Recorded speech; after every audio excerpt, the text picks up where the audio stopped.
Hello my dear students, how are you?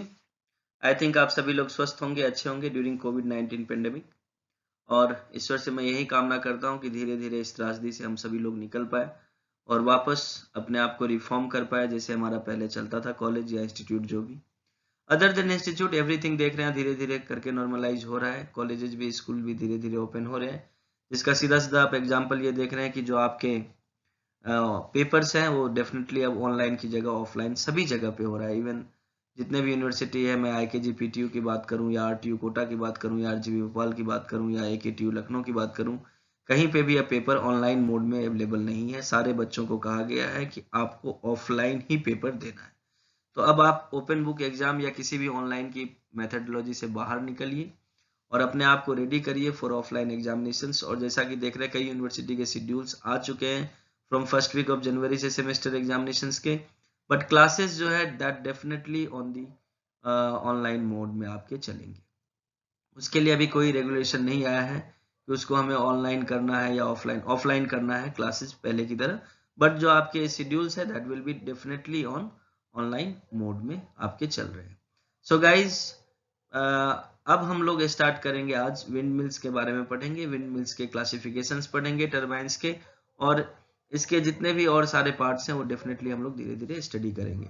तो आज हम लोग विंड मिल्स पढ़ेंगे। उससे पहले मैं आप सभी लोगों से रिक्वेस्ट करूंगा कि if you are the student of electrical engineering और if you are the faculty member of electrical engineering in any university across the country, kindly मेरे चैनल को जरूर सब्सक्राइब करें और अपने स्टूडेंट्स और कलीग्स को शेयर करें to get the topic wise lecture of all the subjects in the curriculum of electrical engineering.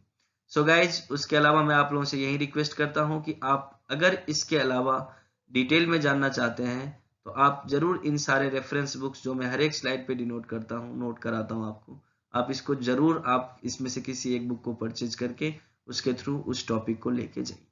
So guys, इसमें जो आप लोग देख रहे हैं ये जो टॉपिक है विंड मिल्स, ये डेफिनेटली आपके दो सब्जेक्ट्स में है। इलेक्ट्रिकल इंजीनियरिंग के 5th सेमेस्टर के आईकेजी पीटीयू के दो जगह पे है। एक है पावर सिस्टम 1 के लास्ट में रिन्यूएबल एनर्जी सोर्सेज, एक चैप्टर है उसमें, और एक आपका जो रिन्यूएबल एनर्जी सोर्सेज सब्जेक्ट है इलेक्ट्रिक, उसमें।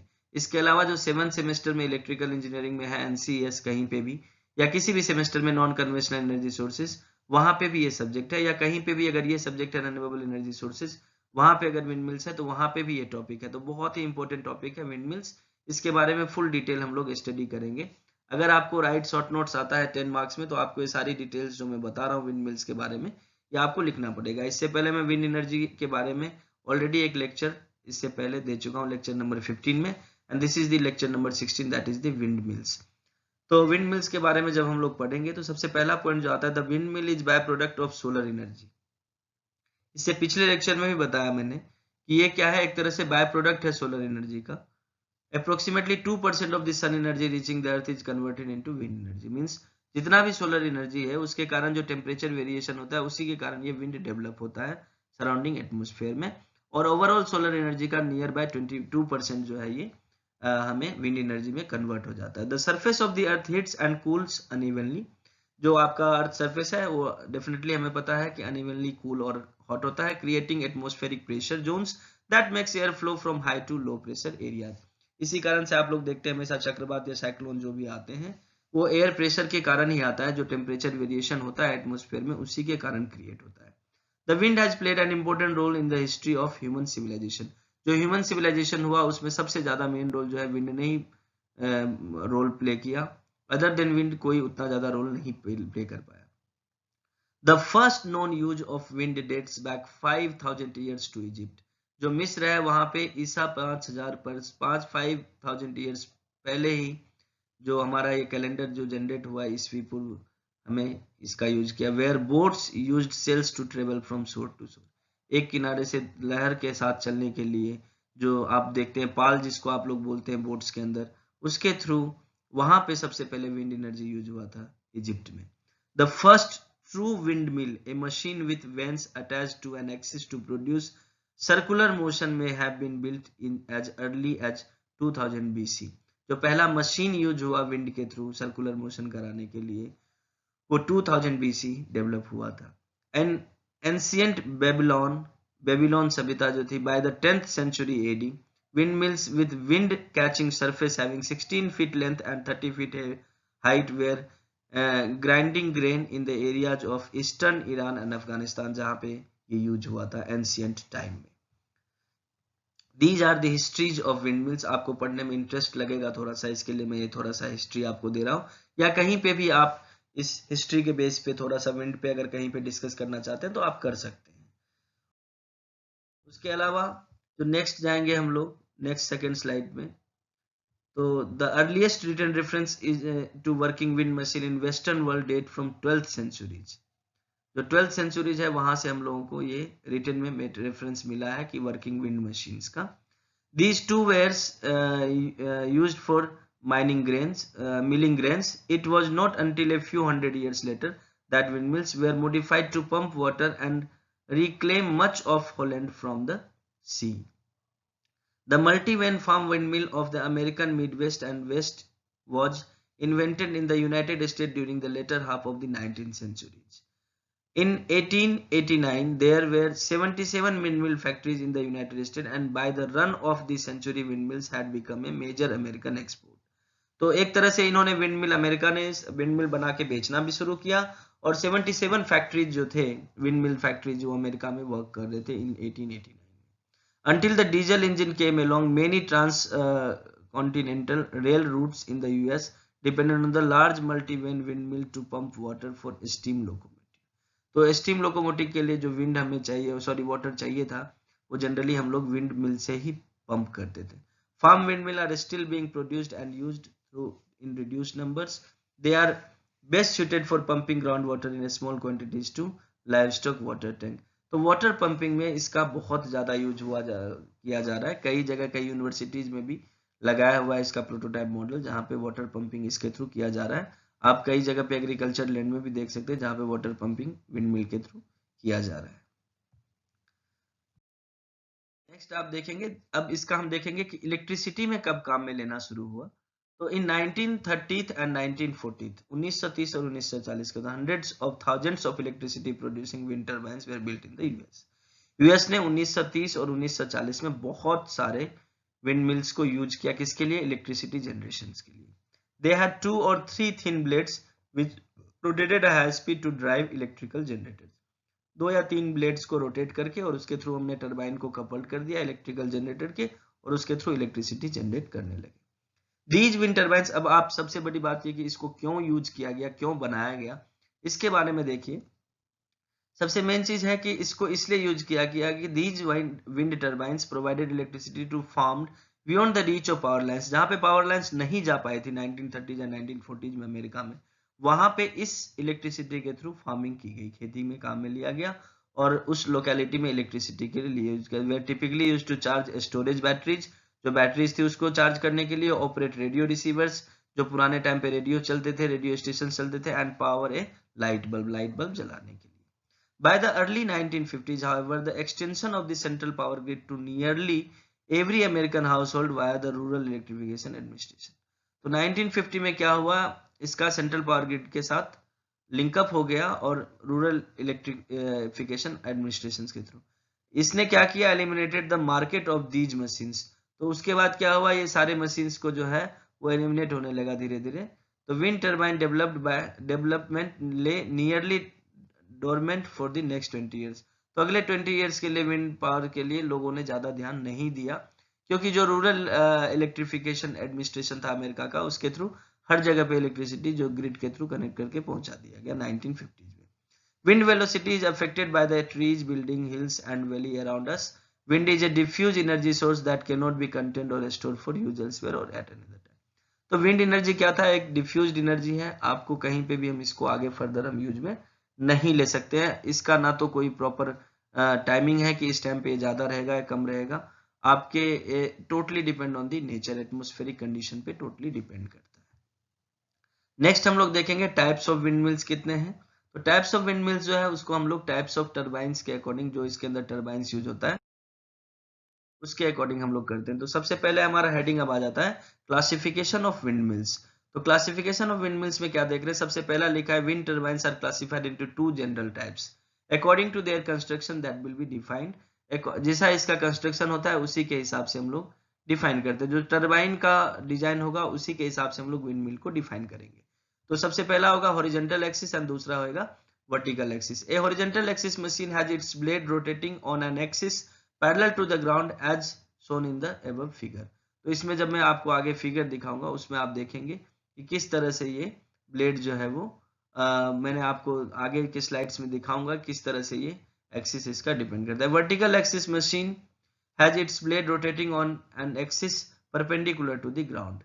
There are a number of available design for both and each type of has certain advantages and disadvantages. इसमें दोनों जो हमारा है horizontal axis and vertical axis में कई तरह के टर्बाइंस डिजाइन होते हैं जो कि फर्दर हम लोग यूज में लेते हैं। However, compared with the horizontal axis type, very few vertical axis machines are available commercially. Means mostly जो आपका यूज होता है that will be the horizontal axis type. कुछ वर्टिकल एक्सिस मशीन्स है जो कि हम लोग कमर्शियली यूज करते हैं, अदरवाइज मोस्टली जो है हमारा वो हॉरिजॉन्टल एक्सिस ही होता है। तो अब हम इस दोनों जो हॉरिजॉन्टल एक्सिस है और वर्टिकल एक्सिस मशीन्स है, इस विंड मिल्स है, इसको हम लोग अलग अलग हम लोग इसके बारे में थोड़ा पॉइंट वाइज देख लेते हैं क्या क्या है, क्योंकि कई बार आता है कि दोनों को आप क्लासीफाई करें कि हॉरिजॉन्टल एक्सिस विंड टरबाइन क्या है और वर्टिकल एक्सिस विंड टरबाइन क्या है।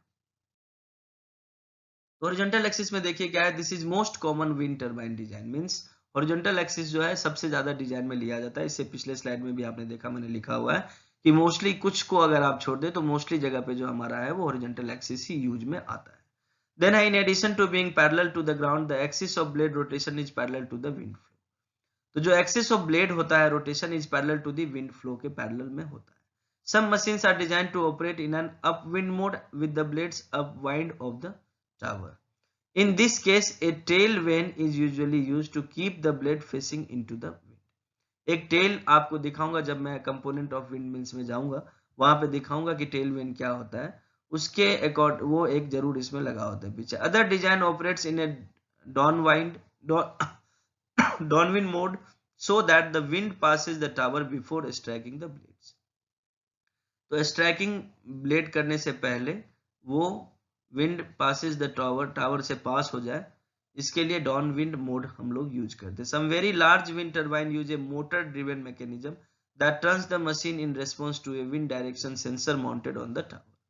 Commonly found horizontal axis wind mills are aero turbine mill with 35% efficiency and farm mill with 15% efficiency. दो तरह का होता है, एक होता है एरो टरबाइन जिसका 35% एफिशिएंसी और एक फार्म मिल है जिसकी एफिशिएंसी जो होती है वो होती है 15% के आसपास। नेक्स्ट है आपका vertical axis.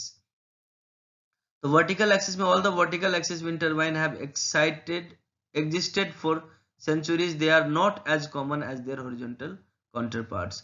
The main reason for this is that they do not take advantage of the higher wind speed of higher elevations above the ground as well as horizontal axis turbine. तो ये इसका reason है। The basic vertical axis design are the Darius, which has curved blade and efficiency of 35%. The Giro mill, which has a straight blade and efficiency of 35%, and the Sevonius, which uses a scoop to catch the wind and the efficiency of 30%. तो इसमें आप जो देख रहे हैं अलग अलग blades के अकॉर्डिंग इसका अलग अलग नाम है, जैसे गिरो मिल्स है, डेरियस है एंड सेवोनिस है। इनकी अलग अलग ब्लेड्स के कारण इनकी अलग अलग efficiency. A vertical axis machine need not be oriented with respect to the wind direction. अब नेक्स्ट स्लाइड में हम लोग देखेंगे कि दोनों विंड जो हमारे टरबाइंस है वो किस तरह से है और वो कहां कहां पे आप देखेंगे उसके अलग अलग डिजाइंस क्या है। तो जो आप देख रहे हैं अभी आप ये देखिए कि ये दो टाइप के जनरली हमारे एक्सिस होते हैं। डायग्राम देखिए आप लोग, ये आपका horizontal axis wind turbine HAWT, इसमें रोटर ब्लेड देखिए, नैकेल देखिए और ये टावर है। आप देख रहे हैं जो इसका डायरेक्शन होगा इस तरह से ये रोटेट करता है और ये जो है डायरेक्शन ये इस तरह से रोटेट करेगा। ये हमारा vertical axis wind turbine vertical axis wind turbine. ये डेरियस टाइप जो भी मैंने पिछले स्लाइड में डिस्कस किया था वो डेरियस टाइप है ये। और ये आप देख रहे हैं हॉरिजॉन्टल एक्सिस का। देन आप अगर हॉरिजॉन्टल एक्सिस की बात करेंगे तो मैंने अभी आपको दो और बताए थे। एक सेवोनियस वर्टिकल एक्सिस विंड टरबाइन जिसकी एफिशिएंसी कितनी बताई थी मैंने, इसकी एफिशिएंसी 30% के आसपास। ये modern horizontal axis wind turbine है जिसमें आप देख रहे हैं टावर की हाइट है, 3 ब्लेड्स होते हैं, बैक साइड में इसके देखिए आप वेन लगा हुआ होता है। और ये है गिरो मिल्स डेरियस आपका वर्टिकल एक्सिस विंड टर्बाइन, इसकी एफिशिएंसी जो है वो 35% के आसपास रहता है। ये आपका डेरियस टाइप है। अब ये देखिए इस तरह से, ये गिरो मिल है और ये डेरियस, दोनों टाइप के इसमें मैकेनिज्म है। तो आप इसको देख सकते हैं कि इसकी जो एफिशिएंसी है वो हमारी 35% के आसपास और इसका जो है 30% के आसपास। और ये दोनों डिजाइन है, आप जनरली देख सकते हैं। This is the horizontal axis wind turbine and this is the vertical axis wind turbine. अब हम देखेंगे कि जो नेक्स्ट स्लाइड है हमारा, उसमें हम लोग देखेंगे कि ये किस तरह से दोनों में डिफरेंसेस है। तो ये डिफरेंस हम लोग देखेंगे कि ये किस तरह से इसमें डिफरेंस है। तो अब इसमें देखिए कि दो हमारे पास जो ब्लेड्स हैं, एक है हॉरिजॉन्टल एक्सिस विंड टर्बाइन और दूसरा है वर्टिकल एक्सिस विंड टर्बाइन। तो डिफरेंस बिटवीन विंड टर्बाइंस, इस दोनों में हम लोग डिफरेंस देखेंगे। तो हॉरिजॉन्टल एक्सिस की जब हम बात करेंगे, तो सबसे पहला जो है, can spin in light breezes 1 meter per second. तो ये जो इसका जो हॉरिजॉन्टल एक्सिस का जो रोटेशन होगा, अगर 1 मीटर पर सेकेंड भी स्पीड होगा विंड का, तो ये रोटेट कर जाएगा। बट इसके लिए हमें चाहिए high wind speed greater than 3 meter per second. तो ये आप देख रहे हैं कि 1 into 3 टाइम्स विंड स्पीड ज्यादा चाहिए, तब हम vertical axis wind turbine use कर सकते हैं। नो और लेस मेंटेनेंस, इसमें मेंटेनेंस बहुत ही कम है। बट इस केस में, वर्टिकल एक्सिस के केस में अगर आप देखेंगे, तो need of replacement of bearings, lubrications etcetera, इसमें ज्यादा जरूरत पड़ता है। ठीक है। दूसरा है इसमें जो डिफरेंस है नेक्स्ट, देन है configure to capture winds for any direction without any external control.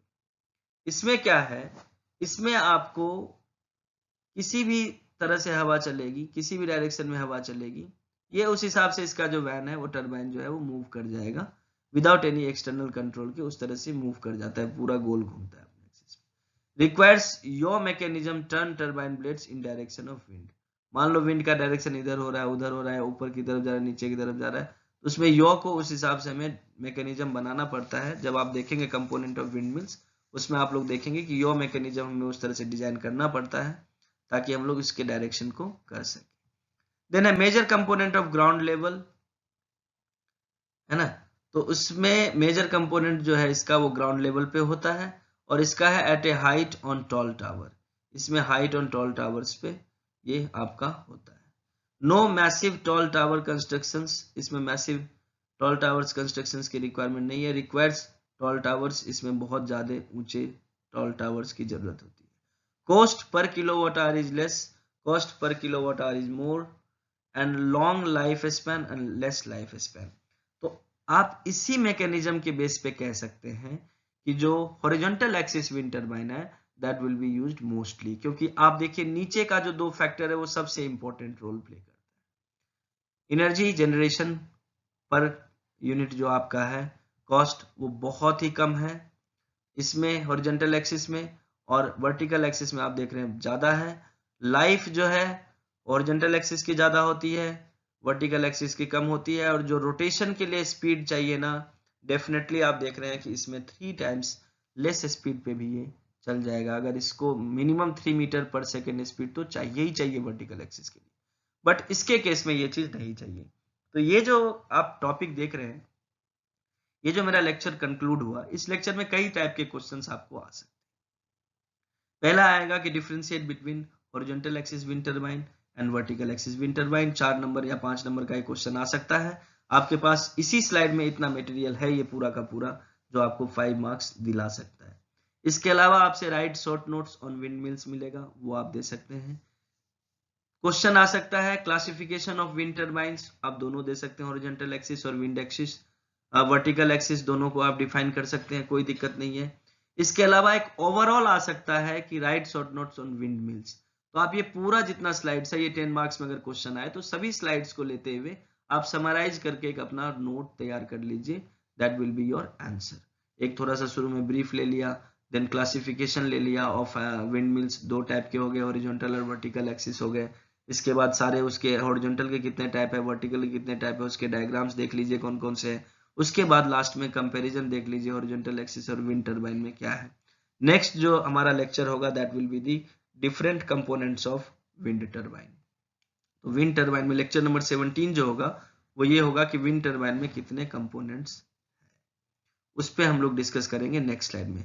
But last but not the list, मैं आप लोगों से लास्टली यही रिक्वेस्ट करूंगा कि अगर आप इलेक्ट्रिकल इंजीनियरिंग के स्टूडेंट हैं तो मेरे चैनल को जरूर जरूर जरूर सब्सक्राइब करें और शेयर करें। अगर आप इलेक्ट्रिकल इंजीनियरिंग के स्टूडेंट हैं, बेल बटन जरूर दबाएं ताकि जैसे मैं कोई वीडियो डालूं आपको तुरंत नोटिफिकेशन मिल जाए और आप उस टॉपिक को कंप्लीट कर पाए। बट मोस्टली आप ये देखिएगा कि 31 दिसंबर से पहले मैं ये सब्जेक्ट कंप्लीट कर दूंगा according to the syllabus of IKG PTU Kapurthala, ताकि आपको एग्जाम के टाइम में आपको 2 दिन में भी आप सारे वीडियोस देख के अपने पूरे हर एक टॉपिक को तैयार कर सकते हैं बिफोर योर एग्जामिनेशन।